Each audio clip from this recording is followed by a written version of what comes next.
Bonjour à toutes et à tous, je vous souhaite la bienvenue dans ce nouvel épisode de podcast. Avant de commencer, je tiens à remercier celles et ceux qui prennent le temps de me donner des feedbacks sur les différents épisodes.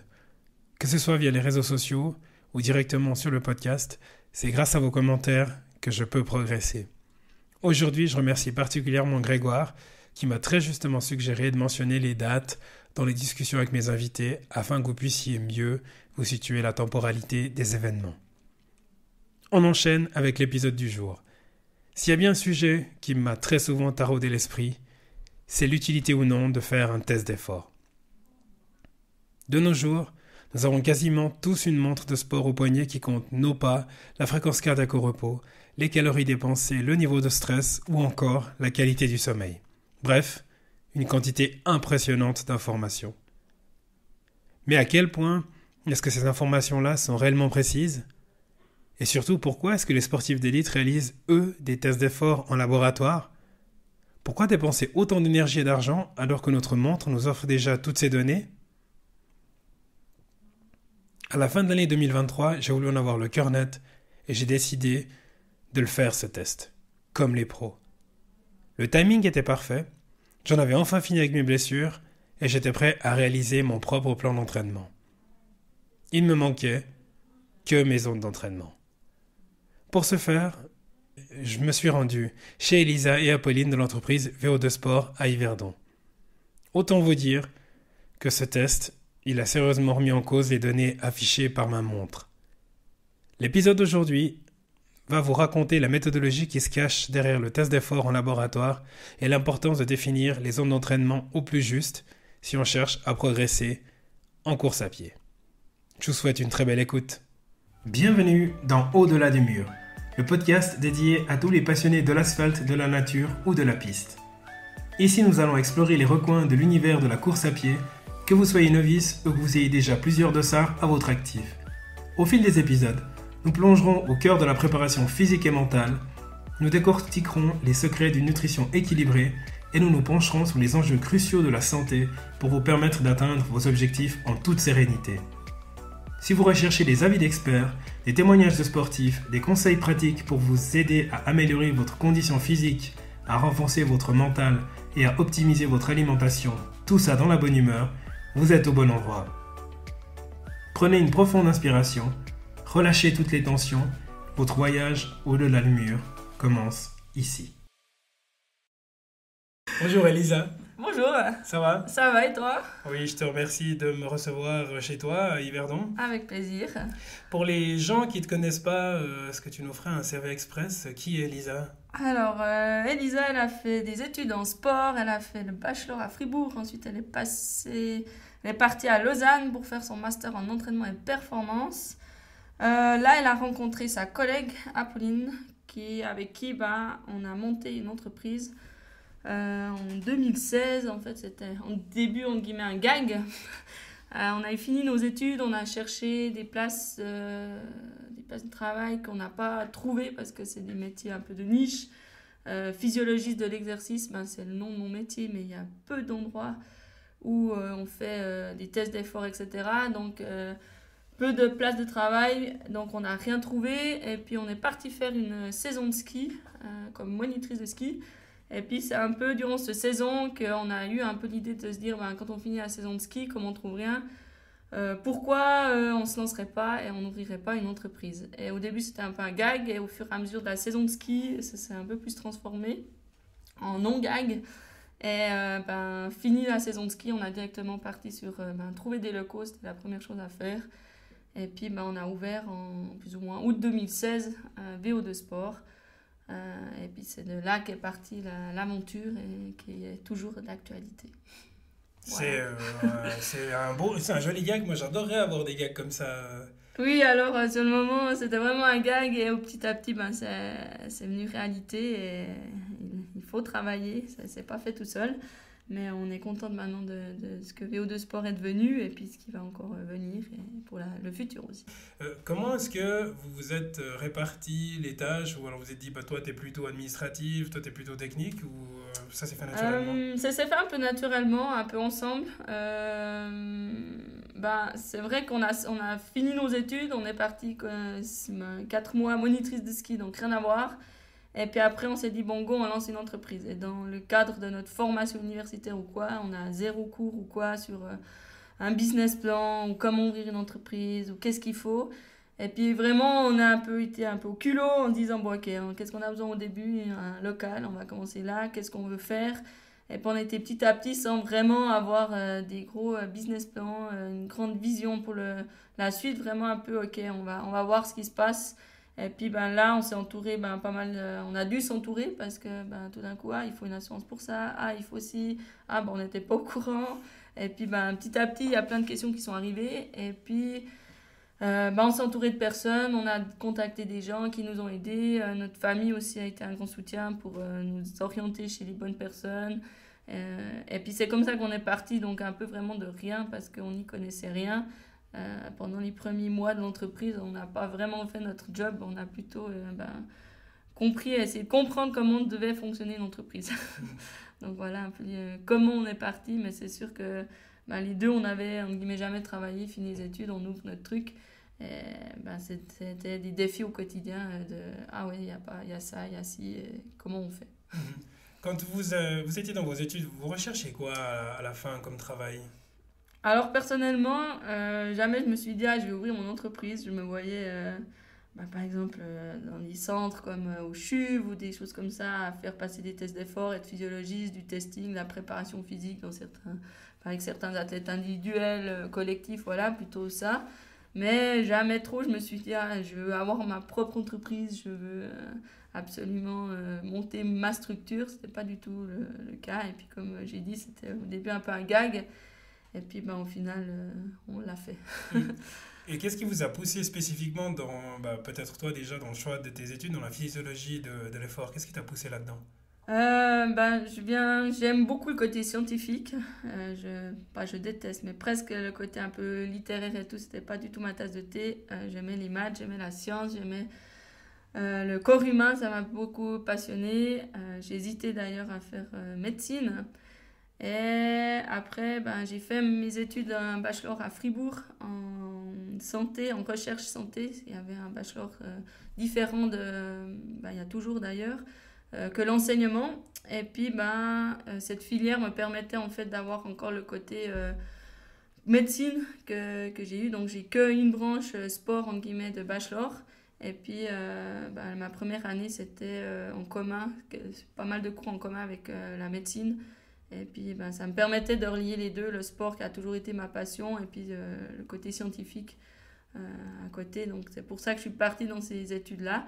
Et après, c'était plutôt le côté entraînement, performance qui m'intéressait que le côté scolaire ou économique ou je ne sais quoi dans le sport. Et puis, c'est pour ça qu'après, je suis partie dans le master entraînement et perf sur Lausanne. Et si on revient justement à ce que vous faites, je dirais, alors je vais oser appeler ça le cœur de métier de VO2 Sport, donc c'est les tests d'effort. C'est un service qui s'adresse à qui? Pendant longtemps, justement, ça s'adressait aux athlètes élites, aux fédérations. On allait faire ça à Macolin. C'était que pour une petite population d'athlètes, etc. Et en fait, au fur et à mesure des études, on sait aussi que le sport, les recherches dans le sport, c'est pas non plus depuis des années qu'on le fait. C'est vraiment quelque chose de récent et qu'il y a de plus en plus maintenant. Et c'était aussi notre idée avec ma collègue de dire les tests d'effort, pourquoi c'est que l'élite qui peuvent avoir. Pourquoi c'est que les gens au top niveau qui pourraient faire ce test. Et puis, c'est aussi dans l'idée, dans le monde actuel, entre guillemets, qu'on s'est dit non, mais il y a aussi quelque chose à faire pour le sportif amateur. Alors, c'est sûr qu'un test d'effort, si on ne court pas ou qu'on ne roule pas, c'est pas indiqué de dire ok, maintenant je fais un test d'effort parce que je veux savoir mes zones et mieux m'entraîner si on court déjà pas. Mais par la suite, assez rapidement, c'est intéressant de le faire pour déjà s'entraîner juste, pas se blesser et puis aller progressivement. Et s'entraîner, surtout, la plupart du temps, on entend j'ai pas le temps pour m'entraîner. Donc, autant optimiser son temps en s'entraînant mieux, bien, qu'en faisant tout et n'importe quoi. Au final, on progresse pas vraiment et on est plutôt stoppé par des blessures. Et c'est très juste ce que tu dis, parce que la notion de temps, c'est quelque chose qui est clé pour les gens comme moi, alors pour tout le monde. Hein. S'entraîner peu, mais s'entraîner juste. Quelle est la science, alors je vais essayer de formuler ça le plus intelligemment possible, mais quelle est la science qui se cache derrière justement cette efficacité de l'entraînement qui vient matcher justement au besoin de s'entraîner le minimum? Parce qu'il y a des gens qui s'entraînent 200 km par semaine, et on entend de plus en plus que ça ne sert pas forcément à grand chose de s'entraîner 200 kg par semaine. Allez, je dis une connerie, peut-être qu'il vaut mieux 50 kg par semaine bien ajusté. Donc comment est-ce que la science, elle vient répondre à elle vient matcher à ce besoin-là? C'est tout à fait juste, en guillemets, ce que tu dis. Avec ce travail, etc., on est toujours tous à se comparer, à dire lui, il a fait plus que moi, il a fait plus, je dois faire plus. On se compare même maintenant avec l'élite qui sont aussi sur ces réseaux sociaux sportifs, si je peux dire comme ça. Et puis on veut toujours plus en faire. Et puis, moi j'aime bien dire, un sportif élite, il va s'entraîner des heures, mais nous, quand on part travailler, lui, il va se reposer, il a le massage, il a la récup qui fait partie intégrante de son entraînement. Mais nous, quand on finit de s'entraîner, on part travailler. Et puis, on ne va pas se reposer. Et puis, on enchaîne des heures. Et puis, le corps, au bout d'un moment, au début, ça fonctionne bien. On est content, on aime, on sait aussi tout ce que le sport provoque. Donc, on est dans ce flow en disant c'est super cool, je m'entraîne, oui, je dors pas beaucoup, mais le sport m'amène tellement que c'est top. Et puis, tout d'un coup, on arrive à bim, soit le corps nous dit stop. Et la blessure arrive et on doit tout stopper. Soit on comprend plus pourquoi on se concentre pas très bien au travail, pourquoi on n'arrive plus à dormir la nuit, etc. Et puis c'est tous des petits trucs qui font, au final, on se rend compte que peut-être le corps il est un peu en épuisement parce qu'on lui demande tellement qu'il peut plus. Et puis c'est là l'idée, aussi notre idée de se dire autant optimiser le temps qu'on a que de faire beaucoup mais tout faux. Et puis de se griller et puis d'arriver à un non-retour, c'est pas un non-retour, mais arriver à des mois et des mois de pause parce que justement on a brûlé des étapes et puis on s'est grillé.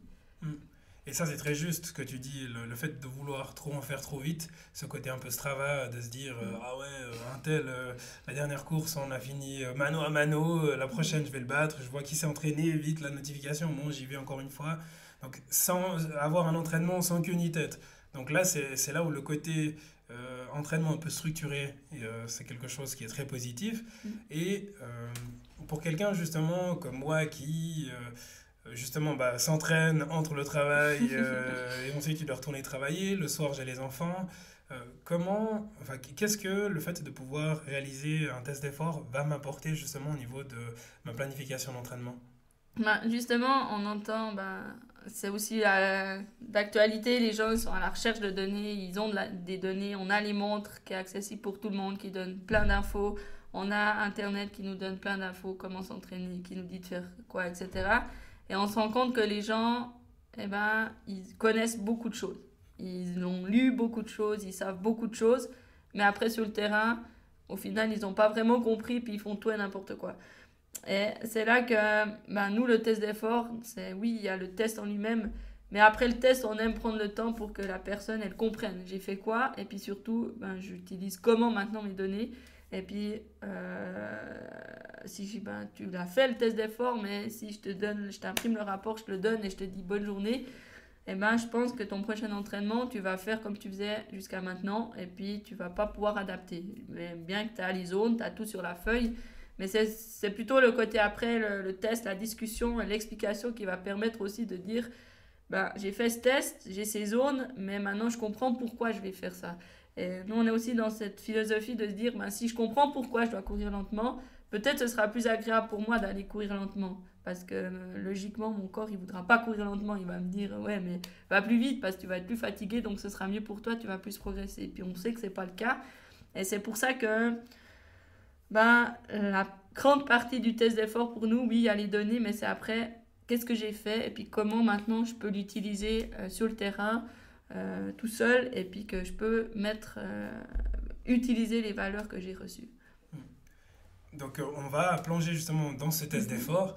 Je rentre dans la salle VO2 Sport à Yverdon, j'ai mes vêtements de sport, je suis habillé. Comment ça se passe? On peut faire le test pour le moment sur soit le tapis de course en course à pied ou le vélo. Hein. Dépend le sport que la personne pratique. Vous allez me dire, ouais, mais le triathlon, il fait comment? Alors là, on discute avec l'athlète pour voir où il est moins fort, quel est son but, qu'est-ce qu'il veut faire, etc.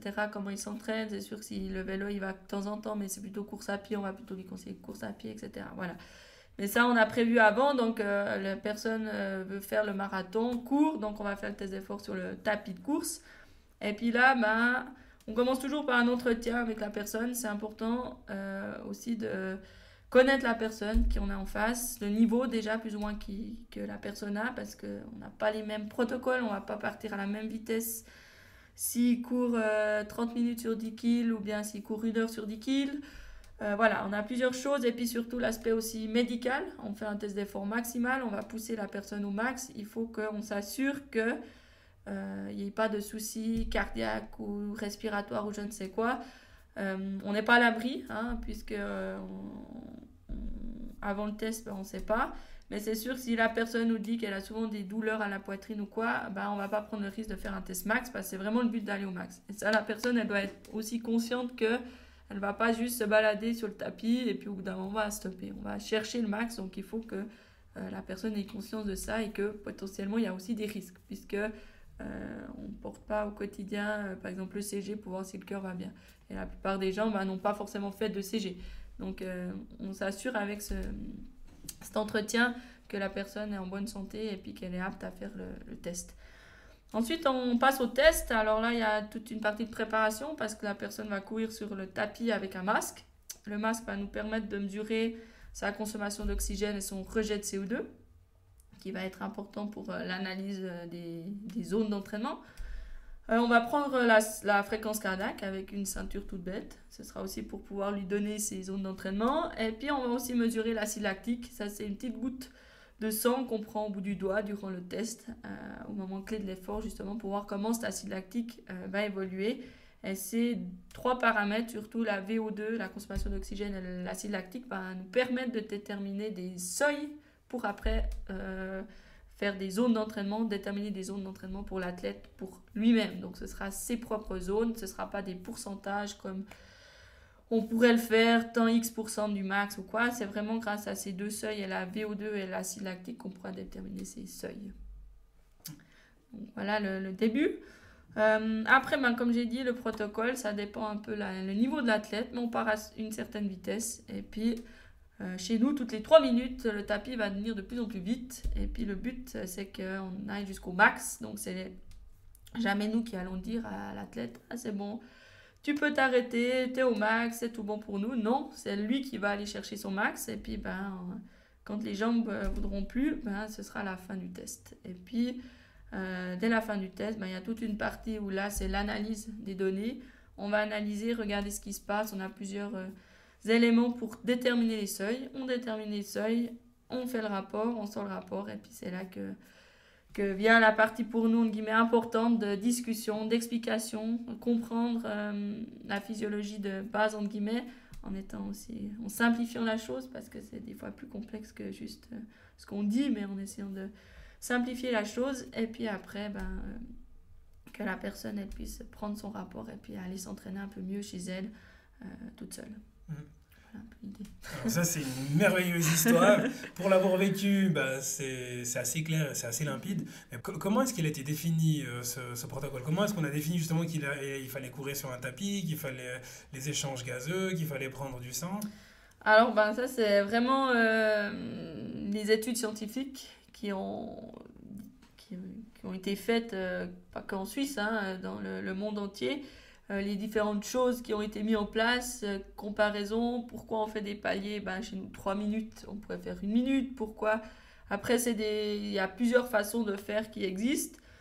Ça dépend de qu'est-ce qu'on veut, qu'est-ce qu'on souhaite. Est-ce qu'on fait juste un test d'effort pour avoir la VO2 max, donc la consommation maximale de la personne, puis c'est tout, mais on n'a pas besoin de ces zones. Ok, le protocole ne sera pas le même que si on veut déterminer des zones d'entraînement. Donc il y a plein de paramètres différents et ben, nous, le but du test d'effort quand la personne vient, c'est de déterminer ses zones d'entraînement.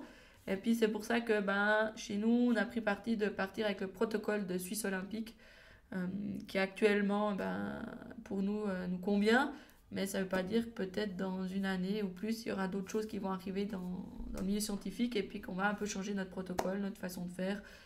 Voilà, comme j'ai dit, c'est une science qui est nouvelle, la science du sport. Et puis, eh ben, il faut être tout le temps à l'affût de qu'est-ce qui sort parce qu'on est vite dépassé si on ne le regarde pas parce que ça avance rapidement, très vite, les nouvelles technologies et choses qui sortent. En fait.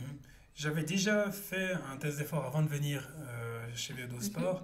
La seule différence, je dirais, c'est qu'il n'y avait pas le masque sur le visage. Oui. Donc le masque sur le visage, qu'est-ce que ça vous apporte en plus? Alors, le masque sur le visage, on mesure combien d'oxygène on prend de CO2, on rejette. Donc, sans masque, on ne pourra pas donner une VO2 max. On ne pourra pas déterminer la consommation maximale de la personne. On sait que cette VO2, elle va augmenter, augmenter, augmenter. Et d'un coup, elle va plafonner. Et quand la VO2 plafonne, ben, c'est ça la VO2 max de la personne.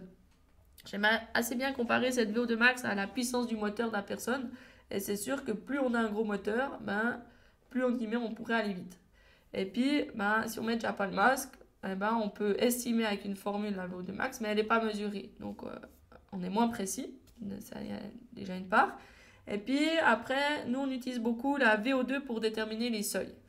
Mais les seuils peuvent aussi être déterminés avec l'acide lactique. Donc, c'est pour ça que c'est tout à fait possible. Tu as fait un test d'effort sans VO2, sans le masque, et puis qu'on a déterminé les seuils grâce à l'acide lactique. Nous, on fait les deux, comme ça, entre guillemets, on a le double check. Et puis, si d'un coup, on n'est pas 100% sûr avec la VO2 que le seuil il est plus ou moins là ou là, eh ben, on peut checker avec l'acide lactique. Et ça nous donne deux paramètres aussi, quand la personne, si elle revient pour comparer, voir les différences, des valeurs de consommation d'oxygène. Et puis aussi, après, grâce à l'acide lactique, on peut voir aussi l'évolution de la courbe avec le temps. Est-ce qu'elle a changé, pas changé, elle est pareille, elle est bien, elle est mieux, moins bien, pourquoi et de voir dans le suivi aussi on a plus de paramètres, donc plus d'éléments de réponse suivant les adaptations qu'il y a eu avec l'entraînement. Pour les personnes qui ne sont pas familières avec les notions de VO2 max et de seuil, enfin, d'acide lactique, de seuil lactique, est-ce que tu pourrais nous donner quelques définitions? Alors, je vais aller pas tout dans les détails parce que c'est très complexe, mais on sait que au cours de l'effort, on va utiliser de l'oxygène pour créer de l'énergie. Et puis, on sait qu'on n'utilise pas le même réservoir d'énergie si on court tranquille ou si on va vite. Et j'aime bien dire, ok, on a deux réservoirs. On a un réservoir de graisse que tout le monde en a en grande quantité. Les lipides, tout le monde en a. On peut tenir des heures tranquille à faible intensité.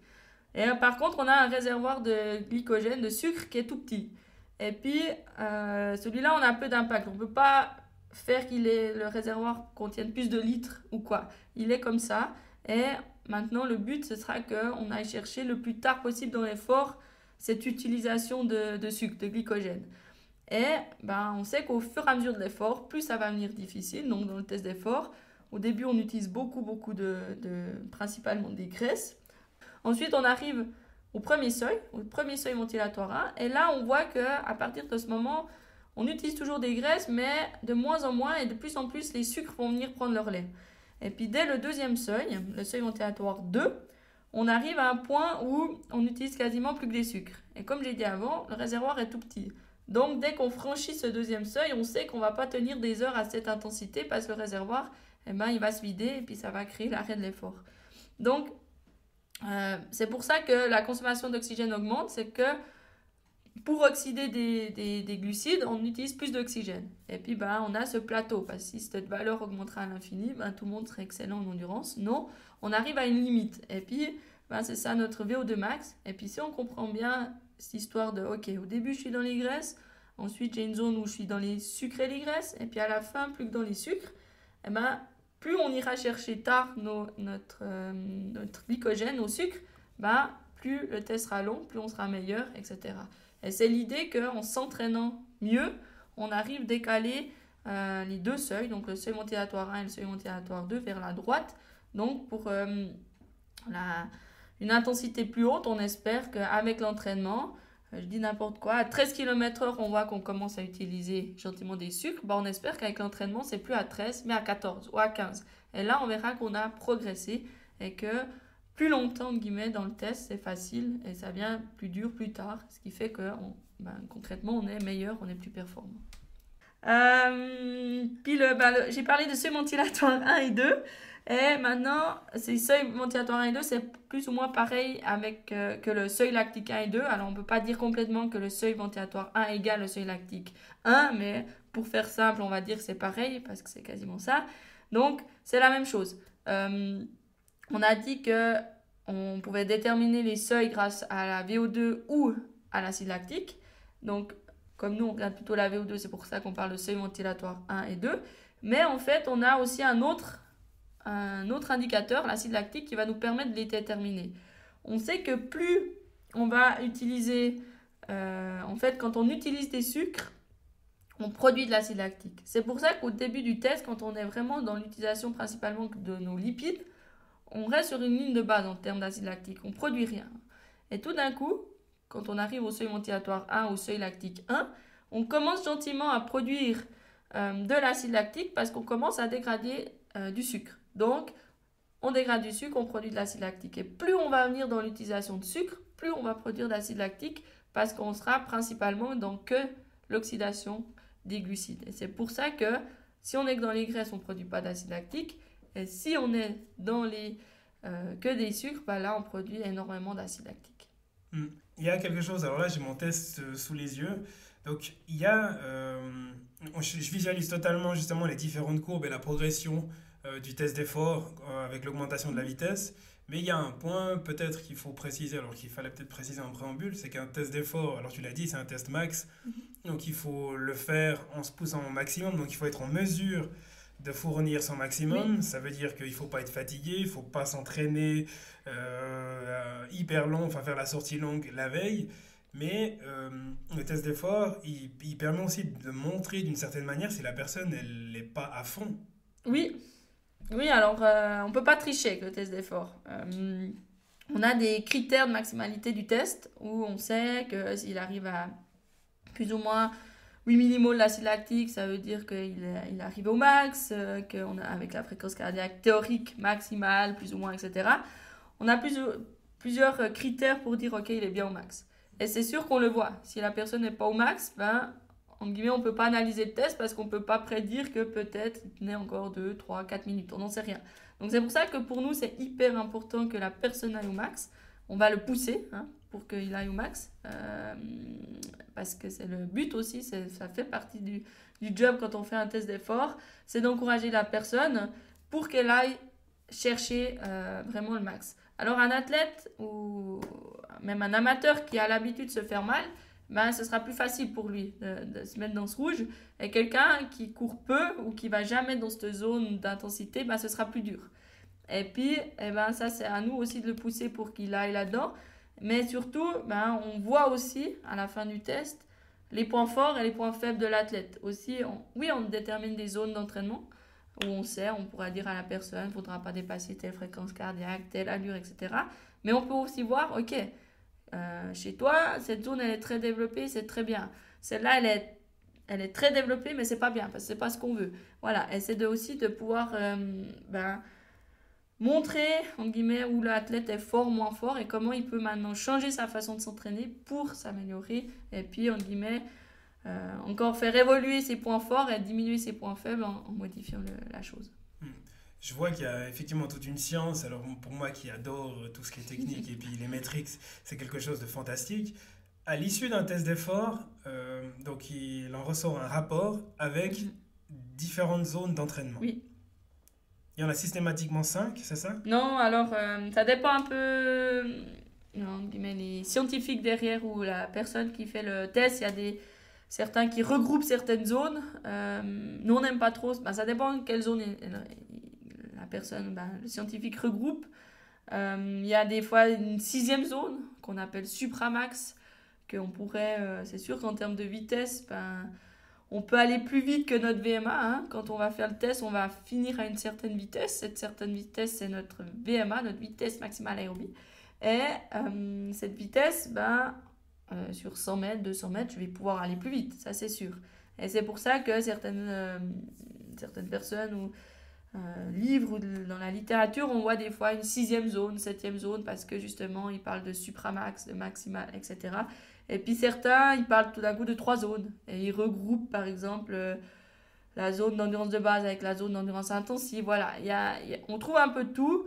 Nous, dans nos études, aussi les recherches littéraires qu'on a fait dans la littérature, pour nous, c'est important de parler de 5 zones.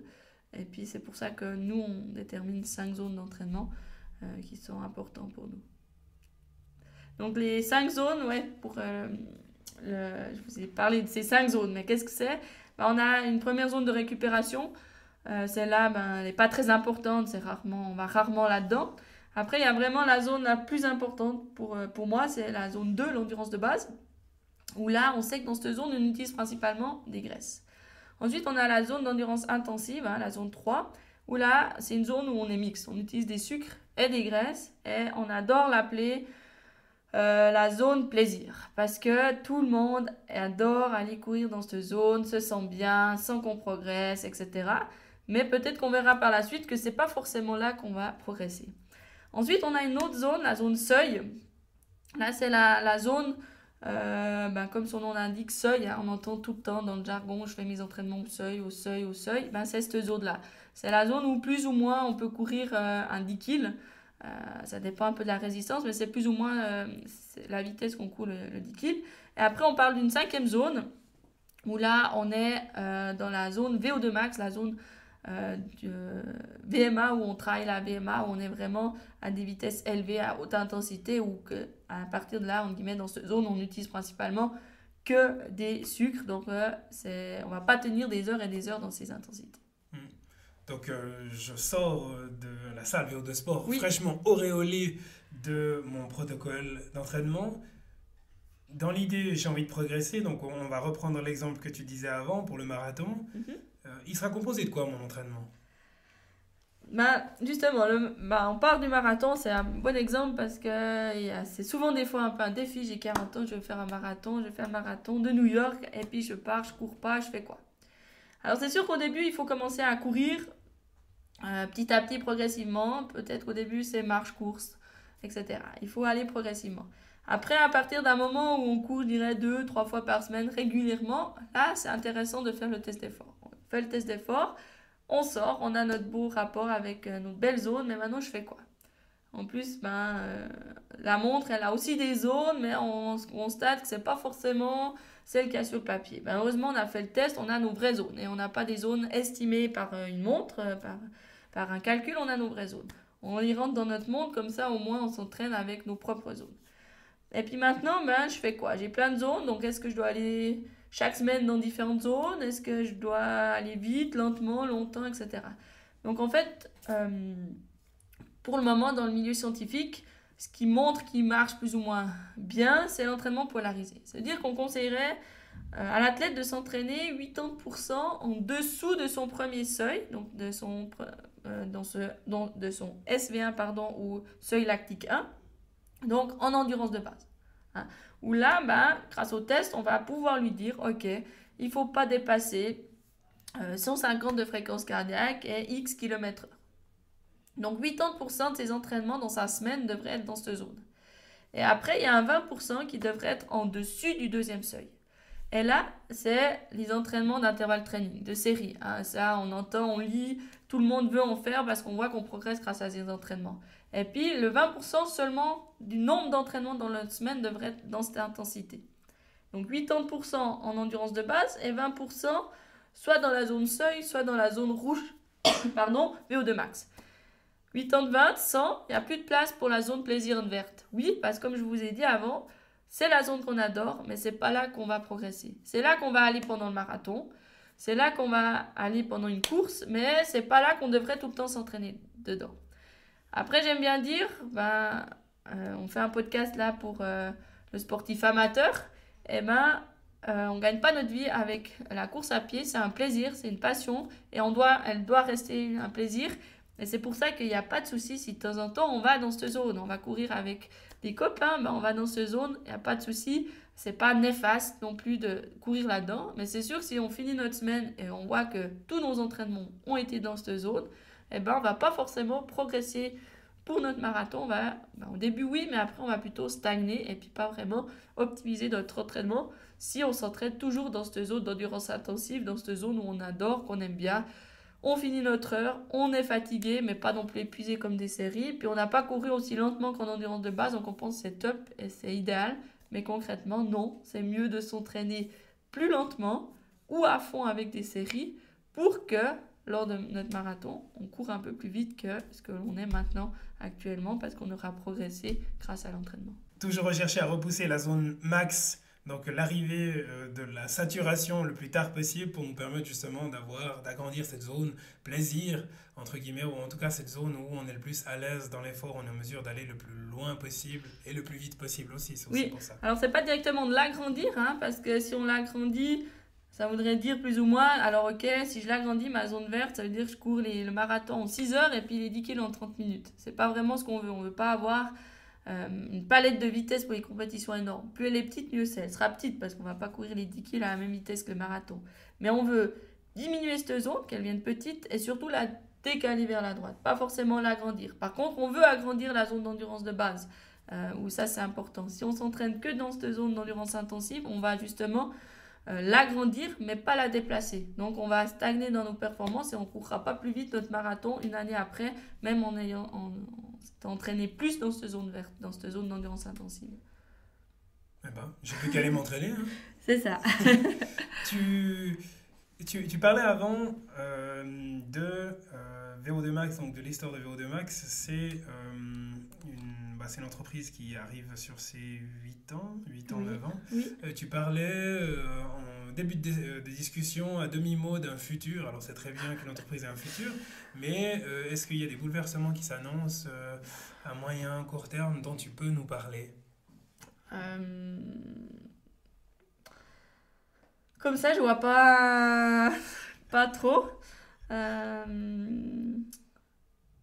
Non, là, alors il n'y a rien de guillemets qu'on sait que scientifiquement on a trouvé une grande découverte et puis que dans une année il y a tout qui va changer et que il faudra plus faire de test d'effort, il faudra plus faire ci, il faudra plus faire ça. Non, là il n'y a rien qui me vient en tête, mais c'est sûr qu'on a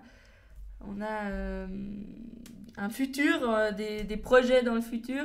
Le test d'effort, c'est une partie de ce qu'on fait au centre, mais il y a plein d'autres domaines aussi qu'on fait. Et il y a du développement possible dans plusieurs différents domaines. Voilà, le test d'effort, pour le moment, on le fait sur le tapis et sur le vélo. Est-ce que c'est peut-être un projet pour nous de le développer avec un rameur, pour ceux qui font de l'aviron, etc. Ça peut être de développer, on est en cours, mais ça prend vite du temps et puis c'est pas dans notre chose tout en haut de la liste, mais un protocole trail pour pouvoir être plus spécifique puisque le trail c'est vraiment à la mode et puis beaucoup en pratique. Est-ce qu'il y a un test avec un protocole un peu différent qui serait mieux pour un trailer? Justement, on a développé un protocole, mais maintenant c'est de voir est-ce que ça revient au même que le test à plat? Oui, non, ça c'est à répondre. Est-ce qu'il y a un plus de le faire avec la pente, etc. Voilà, c'est un peu des projets qu'on a en tête. Je ne peux pas dire maintenant s'ils vont être réalisés ou pas ou comment, mais c'est un peu déjà des choses qu'on a un peu essayé d'aller gratter, d'aller chercher et puis de mettre en place. Et puis, dernière question, après je te laisse aller travailler. Pas de souci. Pour quelqu'un qui débute la course à pied, à partir de quel moment est-ce que ça vaudrait la peine de faire un test d'effort? Parce que justement, comme tu disais avant, on vit dans une société stravaesque, on est systématiquement en train de mesurer les données. Alors, avec quelle précision? Quand j'ai fait mon test d'effort et puis que j'ai vu ma VO2 max mesurée avec le masque et puis que j'ai vu ma montre, j'hésitais à balancer ma montre à 800 francs à la poubelle. Donc, à partir de quel moment est-ce que ça vaut la peine de faire un test d'effort en course à pied? Alors, on dit que déjà il faut courir régulièrement, parce qu'on voit un peu trop de gens qui, ok, sur un peu un coup de tête, je vais courir Ce mois-ci, je vais m'entraîner 4 fois par semaine. J'ai jamais recouru depuis 10 ans. Maintenant, je m'entraîne 4 fois par semaine. Il y en a qui courent 2-3 heures en montagne. Donc moi, si je fais 1h30, 2 heures, c'est pas mal. Non, il faut aller progressivement, comme j'ai dit au début. Peut-être au début, c'est marche-course. Aller progressivement. Ça, c'est vraiment important. Ça, on le répète à longueur de journée, mais combien de fois on voit des gens qui font un arrêt 2 mois, plus de course à pied, qui repartent, première sortie, 1h30, bim, je m'envoie des kilomètres, et puis 3 jours après, j'ai mal, je peux plus, qu'est-ce que j'ai, etc. Donc déjà, aller progressivement, et puis après, c'est sûr, celui qui court une fois par mois, c'est pas le but de faire un test d'effort. Mais je dirais qu'il faudrait commencer à courir en tout cas 2 à 3 fois par semaine, régulièrement, progressivement. Un peu mettre de l'intensité aussi dans son entraînement parce qu'on va pousser la machine au max. Et si le corps il a jamais été au max, ça va être dur lors du test de vraiment aller au max. C'est pour ça que souvent on prépare la personne à courir déjà régulièrement, sans trop d'intensité, après intensité progressive, puis après on lui fait des séries, pas des grosses séances avec des grosses séries, mais petites, qu'on se mette gentiment, que le corps il ose aller dans cette intensité, il a pas l'habitude, mais qu'ils se disent oui c'est dur mais je peux y aller. Et puis je dirais bien 3-4 mois après avoir repris vraiment régulièrement la course à pied, là ça vaudrait la peine de faire le test. On pourrait le faire directement, mais 3-4 mois après, le test ne voudra plus rien dire parce qu'il y aura un énorme progrès. On sait qu'au début le progrès est très grand, et puis plus on vient dans l'élite, plus on vient dans quelque chose où on est déjà bon, c'est des tout petits détails qui font qu'on progresse. Donc c'est pour ça qu'on dit 3-4 mois où il faut s'entraîner régulièrement, courir régulièrement avant de faire un test d'effort. Se poserait du coup la question additionnelle de j'ai fait un test d'effort, à partir de combien de temps est-ce que ça vaudrait la peine du coup d'en refaire un? Toutes les semaines, ce serait bien pour le porte-monnaie. Non, justement, entre 6 mois et 1 année, on dit plus ou moins. Après, dépend, on s'est blessé. Ça fait peut-être 3 mois qu'on court pas, j'ai repris 2-3 mois, peut-être c'est trop vite, 6 mois, pardon. Donc voilà, ça dépend un peu, mais avant 6 mois, ça vaut pas trop la peine de refaire un test d'effort. Bon, j'ai bientôt 40 ans, je vais pas faire le marathon de New York, mais je vais aller m'entraîner. C'est ce qu'il faut. Je te remercie beaucoup en tout cas, Elisa, Merci pour ton temps consacré, et puis je te souhaite plein de succès avec VO2 Max. Merci bien, VO2 Sport. Je te souhaite plein de succès avec VO2 Sport. Voilà, VO2 Max, on espère qu'elle augmente chez toi, mais VO2 Sport. Merci bien, à bientôt. Parfait, merci.